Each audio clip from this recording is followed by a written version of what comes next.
बेशरम औरत, जलसों में मोहब्बत का पैगाम भेजती हो, चाचे को फंसाना चाहती हो। दफा दूर, हम सिर्फ खान साहब को मोहब्बत करते हैं, उसी को आई लव यू कहेंगे।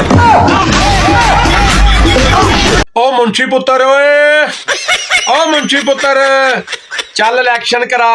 असी कसम खाधी हुई है कि असी इमरान खान को इंशाअल्लाह दोबारा वजीर आजम बनाना वा। चाहिए इमरान जैसा रहनुमा।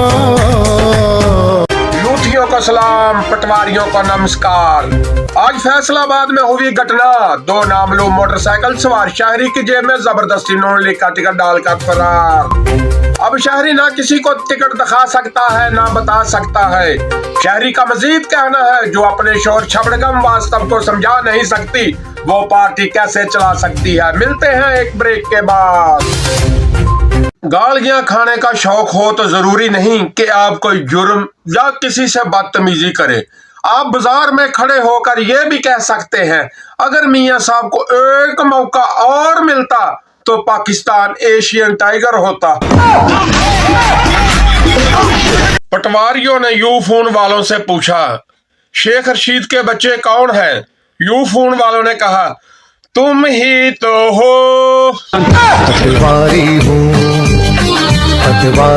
साडे गरीबां लई जमीन गर्म करने वाला बगड़ौल को अंदर वड़ के झिड़का खांदा रहा। जलीलुन कमीनुन हाजा बिहाजा, हलवा खोर आया ताजा। जुर्तुन दलेरियाउन हाजा रफीका, ए साडे नाल गुफ्तगू दा की तरीका। छबड़गम वास्तव की दुल्हनिया जिस रफ्तार से इमरान खान को कॉपी कर रही है, खदशा है इमरान खान बनने के लिए आइंदा सर्जरी में कहीं जिन्स ही तब्दील ना करवा ले। लंदन दुबई में मरने वालों से गुजारिश है कि मैयत के साथ साथ उनके सांसें भी पाकिस्तान वापस लाया करो। प्यारो, ये मुल्क है कोई कब्रिस्तान नहीं।